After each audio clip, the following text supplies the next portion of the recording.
Subscribe to our YouTube channel and press the bell icon to get the latest updates.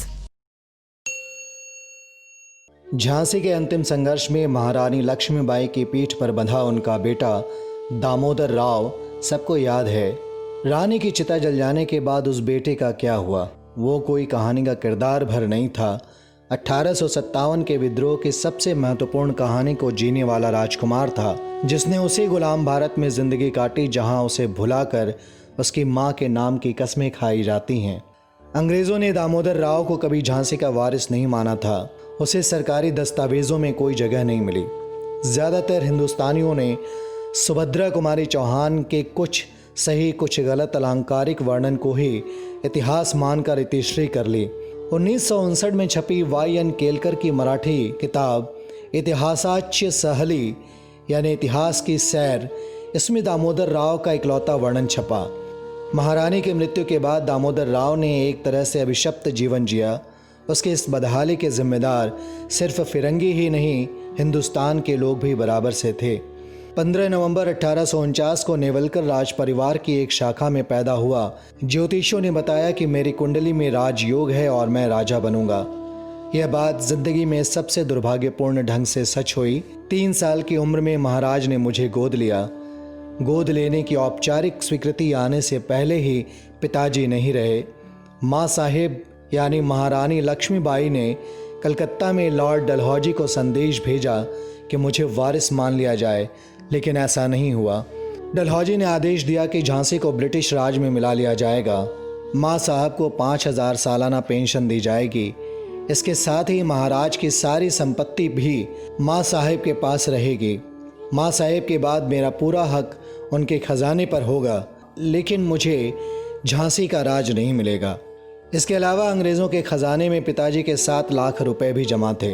फिरंगियों ने कहा कि मेरे बालिग होने पर वो पैसा मुझे दे दिया जाएगा। माँ साहेब को ग्वालियर की लड़ाई में शहादत मिली।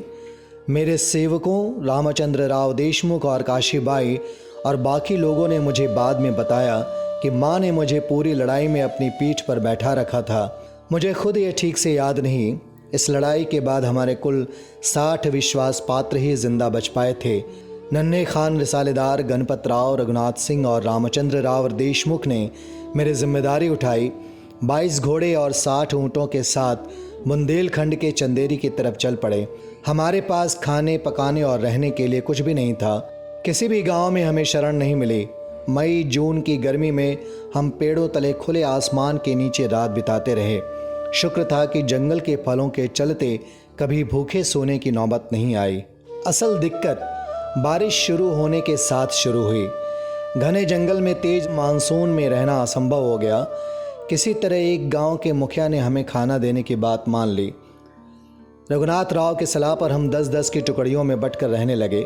मुखिया ने 1 माह का राशन और ब्रिटिश सेना को खबर न करने की कीमत 500 रुपये, 9 घोड़े और 4 ऊँट तय की। हम जिस जगह पर रहे वो किसी झरने के पास थी और बेहद खूबसूरत थी। देखते देखते 2 साल निकल गए। ग्वालियर छोड़ते समय हमारे पास 60,000 रुपये थे, जो अब पूरी तरह ख़त्म हो गए थे। मेरी तबीयत इतनी ख़राब हो गई कि सबको लगा मैं नहीं बचूंगा। मेरे लोग मुखिया से गिड़गिड़ाए कि वो किसी वैद्य का इंतज़ाम करें। मेरा इलाज तो हो गया, मगर हमें बिना पैसे के वहाँ रहने नहीं दिया गया। मेरे लोगों ने मुखिया को 200 रुपये दिए और जानवर वापस मांगे। उसने हमें सिर्फ 3 घोड़े वापस किए। वहाँ से चलने के बाद हम 24 लोग साथ हो गए। ग्वालियर की शिपरी में गांव वालों ने हमें बागी के तौर पे पहचान लिया। वहाँ 3 दिन उन्होंने हमें बंद रखा, फिर सिपाहियों के साथ झालरपाटन के पॉलिटिकल एजेंट के पास भेज दिया। मेरे लोगों ने मुझे पैदल नहीं चलने दिया। वो एक एक कर मुझे अपनी पीठ पर बैठाते रहे। हमारे ज़्यादातर लोगों को पागल खाने में डाल दिया गया। माँ साहिब के रिसालेदार नन्हे खान ने पॉलिटिकल एजेंट से बात की। उन्होंने मिस्टर फ्लिंक से कहा कि झांसी रानी साहिबा का बच्चा अभी 9-10 साल का है। उसे जंगलों में जानवरों जैसे ज़िंदगी काटनी पड़ रही है। बच्चे से तो सरकार को कोई नुकसान नहीं है, इसे छोड़ दीजिए, पूरा मुल्क आपको दुआएं देगा। फ्लिंक एक दयालु आदमी थे। उन्होंने सरकार से हमारी पैरवी की। वहाँ से हम अपने विश्वस्तों के साथ इंदौर के कर्नल सर रिचर्ड शेक्सपियर से मिलने चल पड़े। हमारे पास अब कोई पैसा बाकी नहीं था। सफ़र का खर्च और खाने के जुगाड़ के लिए माँ साहब के 32 तोले के 2 तोड़े हमें देने पड़े। माँ साहब से जुड़ी वो एक आखिरी चीज़ हमारे पास थी। इसके बाद 5 मई 1860 को दामोदर राव को इंदौर में 10,000 सालाना की पेंशन अंग्रेज़ों ने बांध दी। उन्हें सिर्फ 7 लोगों को अपने साथ रखने की इजाज़त मिली। ब्रिटिश सरकार ने 7 लाख रुपए लौटाने से भी इनकार कर दिया। दामोदर राव के असली पिता की दूसरी पत्नी ने उनको बड़ा किया। 1879 में उनको एक लड़का लक्ष्मण राव हुआ। दामोदर राव के दिन बहुत गरीबी और गुमनामी में बीते। इसके बावजूद अंग्रेज़ उन पर बहुत कड़ी निगरानी रखते थे। दामोदर राव के साथ उनके बेटे लक्ष्मण राव को भी इंदौर से बाहर जाने की इजाज़त नहीं थी। इनके परिवार वाले आज भी इंदौर में झांसी वाले सरनेम के साथ रहते हैं। रानी के एक सौतेला भाई चिंतामन राव तांबे भी था। तांबे परिवार इस समय पूना में रहता है। झांसी के रानी के वंशज इंदौर के अलावा देश के कुछ अन्य भागों में रहते हैं। वे अपने नाम के साथ झांसी वाले लिखा करते हैं।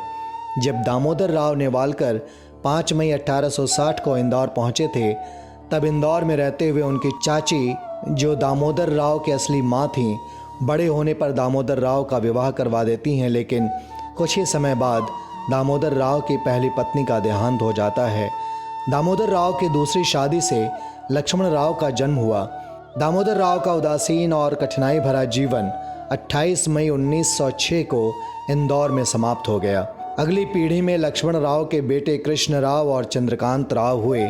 कृष्ण राव के 2 पुत्र मनोहर राव, अरुण राव और चंद्रकांत के 3 पुत्र अक्षय चंद्रकांत राव, अतुल चंद्रकांत राव और शांति प्रमोद चंद्रकांत राव हुए।